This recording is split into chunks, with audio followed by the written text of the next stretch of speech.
what do you think about how it ended?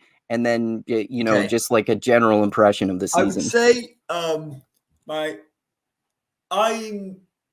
am massively in favor of fantasy. Okay. So any fantasy content is my content. Unfortunately, I found the season a bit ponderous, and I like slow content. So it isn't just that it was slow content. If slow content is world building and character building, I am all over slow content. Like I loved the Star Wars Andor series that a lot of people described as slow. I thought it was the best piece of Star Wars material I've received in years.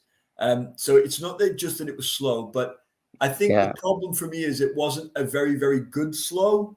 Like there were moments and glimpses. I think in a way they tried to do a little bit too much and ended up doing a little bit too little. On the last episodes, one of the things I would say is you mean like not deeply enough into too many concepts, like a shallow exploration of too many things? Yes, I am saying that. In my opinion, yes. And I don't just mean the world building, I also mean the characters. Like I don't think the characters were bad characters, but I don't think we got enough of them, possibly because they were trying to cover so many of them. Right. So, I don't think we saw a lot of really good character progression. There is a little bit that we do see, and some of it is, I think, reasonable.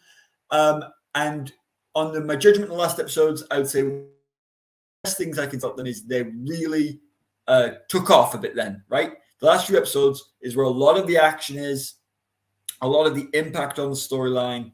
And so I don't think anyone could complain those last few episodes were slow. They certainly weren't. And the show did deliver some of the things it needed to. Like it created Mordor, it made us rings, it revealed Sauron, it revealed the Starry, and it moved it from right. We've introduced it now, so I would expect season 2, when it inevitably drops, will not need to have the somewhat ponderous Harfoot build-up, for example. We're going to be in it. And I think the last few episodes did that reasonably well for what the show is. I would say it's a 6.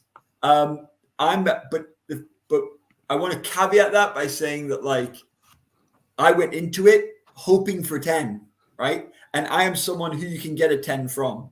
Like I would give Andor 10. Like I absolutely loved it. Like there's some people who will never give a 10.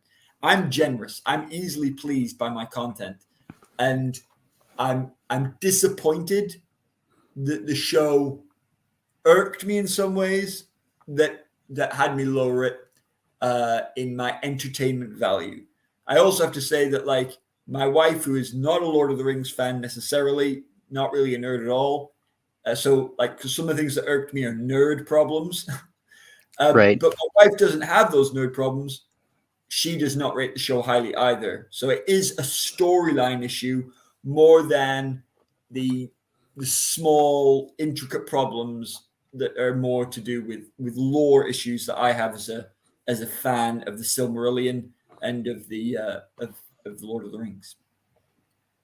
Right.